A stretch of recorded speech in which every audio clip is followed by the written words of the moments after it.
bloc.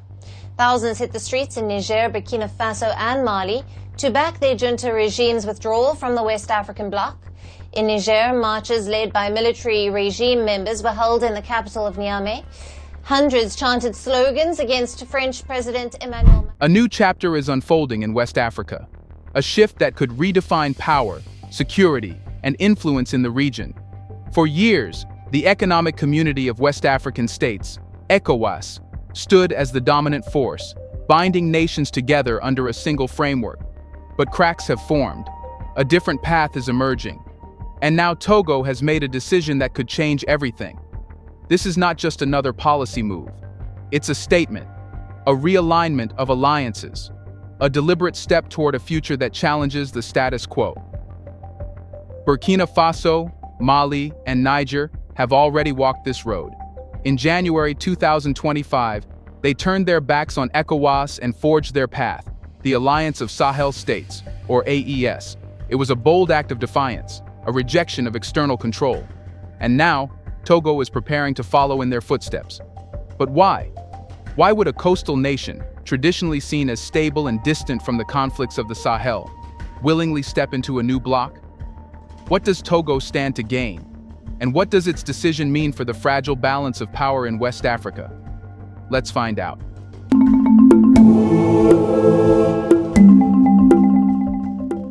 For decades, West Africa's geopolitical landscape was shaped by ECOWAS, a regional bloc that promised economic stability, security, and political cooperation. But for three nations, Burkina Faso, Mali, and Niger, those promises began to ring hollow. The Alliance of Sahel States did not emerge out of mere political ambition. It was born from necessity, frustration, and the undeniable realization that the old order no longer served their interests. January 2025 marked the defining moment. The three nations formally severed ties with ECOWAS, signaling a diplomatic withdrawal and a complete ideological rupture. The decision was fueled by escalating tensions with the West, accusations of external interference, and a growing resentment toward what many saw as a neo-colonial grip on African sovereignty. Unlike previous regional alliances that often operated under external influence, the AES was conceived as a force purely for African self-determination. At its core, the AES is built on three pillars: military cooperation, economic integration, and sovereign governance. Each of these aspects carries deep implications, not just for the founding nations but for the entire region, including Togo. Security was the most immediate concern that led to the formation of the AES. Burkina Faso, Mali, and Niger have long been at the epicenter of an insurgency that has destabilized the Sahel. For years, these nations relied on Western-backed counterinsurgency operations, such as France's Operation Barkhane and the European-led Takuba Task Force. But those efforts proved inadequate, often prioritizing foreign strategic interests over genuine regional stability. When the Sahel states expelled French troops and distanced themselves from Western military intervention, they were left with a stark choice: stand alone or stand together. The AES became their answer. A coalition-driven security framework, allowing for intelligence sharing, joint military exercises, and a coordinated approach to tackling insurgent threats. This was no longer about waiting for help from international partners. It was about taking control of their security. For Togo, which has experienced the creeping threat of insurgent spillover near its northern borders, this is a critical factor. The AES offers an alternative model, one that is African-led, independent, and built on the understanding that security solutions must come from within, not from outside forces with competing agendas. Beyond military concerns, the AES represents a decisive push toward economic self-sufficiency. The departure from ECOWAS was not just about politics, it was about breaking away from economic dependency. ECOWAS member states are deeply tied to the CFA franc, a currency controlled by the French treasury. For Burkina Faso, Mali, and Niger, this dependency was seen as a direct obstacle to true independence. The AES seeks to establish its economic system, potentially including a new currency, independent financial institutions, and trade mechanisms that are not dictated by former colonial powers. This is where Togo's role becomes significant. Unlike the landlocked founding members, Togo offers something invaluable: a direct connection to global markets through the port of Lomé, one of the deepest and most strategically located ports in West Africa. By joining the AES, Togo positioned itself at the heart of a new trade network, one that could bypass ECOWAS-imposed restrictions and create alternative economic corridors. The shift is monumental. Instead of relying on Western-backed financial systems, the AES could facilitate trade routes that are controlled by the member states themselves, paving the way for partnerships with emerging global powers like China, Russia, and other non-Western allies. Perhaps the most profound aspect of the AES is its assertion of sovereignty. For decades, African nations have operated within frameworks largely influenced by Western interests, whether through economic policies, military alignments, or diplomatic engagements. The formation of the AES is a direct rejection of this model. Burkina Faso, Mali, and Niger have faced sanctions from ECOWAS for their political realignments, but those sanctions have only reinforced their commitment to the alliance. They see themselves as part of a broader movement, one that seeks to redefine what it means to be an independent African nation in the 21st century. Togo's potential inclusion in the AES is not just about military alliances or economic benefits. It is a statement, a declaration that West African nations no longer need to conform to externally imposed structures to determine their future. The AES is not just a reaction to ECOWAS's failures. It is an alternative vision for West Africa, a vision that prioritizes African solutions to African challenges, a vision that challenges the long-held belief that Western institutions are necessary for stability and growth. Togo's decision to align with the AES is not an isolated event. It is part of a larger geopolitical shift. If more nations begin to follow, the very foundation of ECOWAS could be at risk. West Africa, once seen as a region bounded by a single economic and political structure, is now at a crossroads. The Alliance of Sahel States is not just a bloc. It is a movement. A movement that is growing, evolving, and reshaping the very nature of power in the region. The old structures are being questioned. The balance of influence is shifting. And as the AES strengthens, the rest of the world is watching, waiting to see just how far this new alliance will go. But what does Togo joining AES reveal about ECOWAS? Here's a reminder to please like and share the video and subscribe to our channel to watch more videos on Black culture, history, civilization, and identity. Let's continue now. For decades, ECOWAS stood as the symbol of regional unity in West Africa, a bloc that promised stability, economic prosperity, and collective security. It was meant to be the framework that ensured cooperation, prevented conflict, and strengthened the position of West African nations on the global stage. But in recent years, the cracks in its foundation have become impossible to ignore. The departure of Burkina Faso, Mali, and Niger was the first major blow. Now, Togo's shift toward the Alliance of Sahel States AES signals something even more alarming. Not just a rebellion against ECOWAS policies, but the beginning of a deep structural collapse. ECOWAS was never perfect, but it had always maintained an image of resilience. Its strongest members, including Nigeria, Ghana, and Senegal, held it together through economic influence and political pressure. But the events of the last few years have exposed a hard truth. ECOWAS was built on an illusion of unity, and that illusion is now falling apart. Togo's potential exit is significant, not just because of its geographical position, but because it represents a shift in the mindset of smaller West African nations. Historically, ECOWAS relied on the assumption that smaller states would remain loyal, tethered to the economic benefits and diplomatic structure it provided. But as Togo edges toward the AES, it sends a powerful message. Membership in ECOWAS is no longer an unquestioned necessity. The bloc that once seemed unshakable is now losing control of its narrative. The economic sanctions imposed on Burkina Faso, Mali, and Niger were meant to be a warning to other nations, a demonstration of the costs of defying ECOWAS authority. But instead of deterring them, the sanctions have had the opposite effect. Rather than isolating the AES states, the restrictions forced them to find new economic partners, alternative trade routes, and independent financial strategies. What ECOWAS failed to anticipate was that its punishment would push these nations to create their system, one that no longer required ECOWAS at all. Togo is watching closely, and the lesson is clear. If the AES can survive without ECOWAS, then perhaps Togo doesn't need ECOWAS either. This is the danger facing the regional bloc. It is no longer seen as indispensable. For the first time in its history, member states are openly questioning whether ECOWAS still serves their interests. The bigger concern for ECOWAS is that Togo's defection could set a precedent. If one coastal nation breaks away, what stops another from following? Benin shares many of the same concerns as Togo. It is strategically located along the Gulf of Guinea, has growing economic ambitions, and faces similar security challenges. If Togo thrives under the AES, it could inspire Benin to reconsider its position, creating a chain reaction that further weakens ECOWAS's grip over the region. This is not just an internal crisis. Western nations, particularly France and the European Union, are watching this shift with increasing unease. ECOWAS has long been seen as a key Western ally in Africa, maintaining economic and political structures that align with European interests.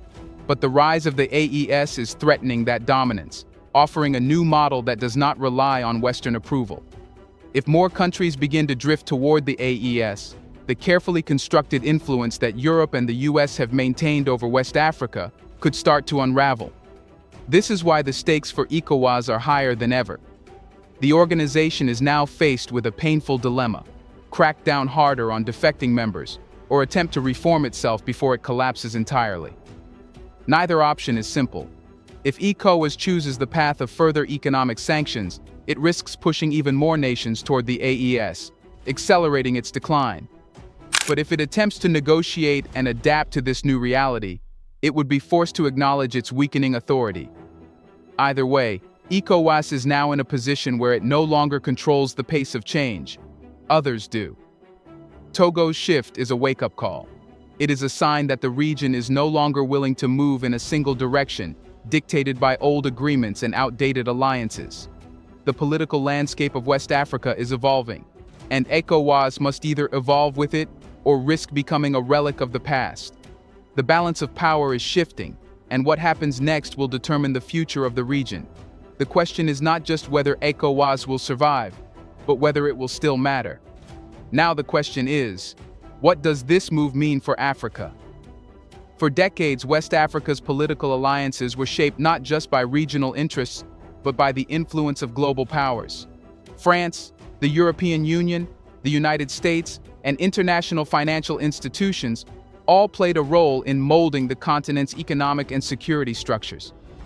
The emergence of the Alliance of Sahel States, and now Togo's decision to align with it, is disrupting this carefully maintained global order. This is not just about one country shifting alliances. It is about the larger battle for who controls West Africa's future. Western powers seeking to maintain their influence, rising global actors like China and Russia expanding their presence, and African nations themselves attempting to reclaim control over their destiny. Togo's move signals a new phase in this struggle, where countries once seen as passive players in global geopolitics are now making active, strategic decisions that challenge the status quo. The implications go beyond West Africa. What is happening now could reshape the way Africa engages with the world for years to come. Togo's realignment comes at a time when France's influence in West Africa is crumbling. Once the dominant power in the region, France maintained economic control through the CFA franc, military presence through counterinsurgency operations, and political leverage through ECOWAS. But over the past few years, that grip has been slipping. The Sahel states expelled French troops, abandoned their reliance on France for security, and began moving away from the CFA franc system. Togo's shift is another step in this unraveling. Unlike Burkina Faso, Mali, and Niger, countries that were already in direct conflict with France over military and economic issues, Togo was not openly hostile to Western influence. Its decision to join the AES suggests that even relatively neutral nations no longer see alignment with Western-backed institutions as beneficial. This is a dangerous precedent for the West. If a country like Togo, which had no history of confrontation with France or the European Union, is willing to break away from Western-backed alliances, it opens the door for other African nations to follow suit. And this isn't happening in isolation. Across Africa, there is a growing movement toward economic and military self-reliance, with countries looking eastward to China and Russia instead of depending on Western assistance. The shift is particularly visible in security matters. France's military presence in the Sahel was replaced by Russian private military contractors and defense agreements with non-Western states. Togo's decision adds momentum to this transformation. It is no longer just about military strategy, it is about an entire region reconsidering its political and economic relationships with the West. Perhaps the most significant outcome of Togo's shift is the larger message it sends about African sovereignty. For decades, African nations have been told that their economic survival depends on Western financial systems, that their security must be handled by foreign military operations, and that their political stability requires international oversight. The AES, and now Togo's move toward it, is proving otherwise. These nations are not simply rejecting Western influence, they are building their alternatives. They are creating new financial models, establishing independent security networks, and fostering intra-African trade that does not require European mediation. This is not just a temporary shift in alliances, it is a transformation of African governance. The old order, where African nations were expected to align themselves with the West to ensure stability, is collapsing. Togo's move, though seemingly a single decision, is part of a larger African awakening, one that demands independence, economic control, and a future not dictated by former colonial powers. Togo's decision to align with the Alliance of Sahel States is not just about shifting alliances, it is about setting the stage for a new West Africa. The move is more than a reaction to the failures of ECOWAS or the decline of Western influence. It is a signal that the region is undergoing a deep transformation that will define its future for decades to come. What happens next is not just about Togo. It is about whether West Africa will continue to function under outdated, externally influenced systems, or whether it will fully embrace the rise of independent regional blocs that prioritize self-reliance. The AES has challenged the long-standing order, but its survival and expansion depend on what happens in the coming months and years. Togo is not the only West African nation caught between the old and new orders. If its alignment with the AES proves beneficial, economically, militarily, and politically, other countries may begin to reconsider their loyalties. One is Benin, which we discussed earlier. But beyond Benin, Guinea is another country that has already distanced itself from ECOWAS policies. Since its 2021 military coup, Guinea's leadership has grown increasingly skeptical of regional organizations dominated by Western-backed policies. It has already shown support for the AES, and Togo's move could encourage further engagement with the bloc. If more nations begin gravitating toward the AES, West Africa could split into two competing spheres, one controlled by ECOWAS, clinging to its traditional structure, and another led by the AES, pursuing a vision of self-reliance and regional independence. The battle for influence would become even more intense, as both blocs fight to prove they offer the best path forward for the region. The West is not going to stand by and watch West Africa slip out of its control. Togo's move, following the withdrawal of Burkina Faso, Mali, and Niger, represents a serious challenge to the status quo, and the response from Western powers is likely to escalate. France, which has already suffered a significant loss of influence in the region, may attempt to exert economic pressure on Togo to reconsider its alignment. Sanctions, trade restrictions, or diplomatic isolation could all be used to dissuade the country from fully integrating into the AES. However, as seen with Burkina Faso, Mali, and Niger, these tactics often backfire, pushing nations further into alternative alliances rather than bringing them back into compliance. The European Union and the United States may also seek to reinforce ECOWAS, providing financial and military support to ensure that it remains a dominant force.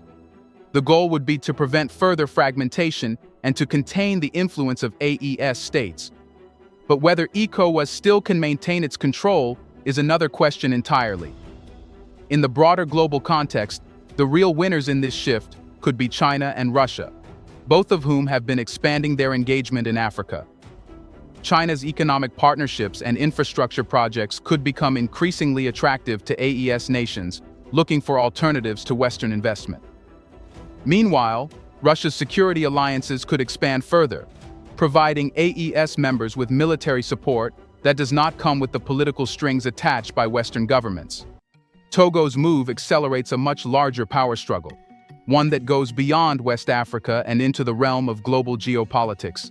Who controls West Africa's resources, trade routes, and military partnerships will determine Africa's place in the world for the next generation. Do you think more nations will do what Togo did? Let us know in the comments section. Is ECOWAS even worth existing? Do you want to watch more videos like this one? If so, subscribe to our channel and press the bell icon next to it. We have decided to bring videos on something nobody talks about: the Black culture, civilization, history, and evidence about how glorious Blacks have been. Thanks for watching, and until the next video, stay tuned.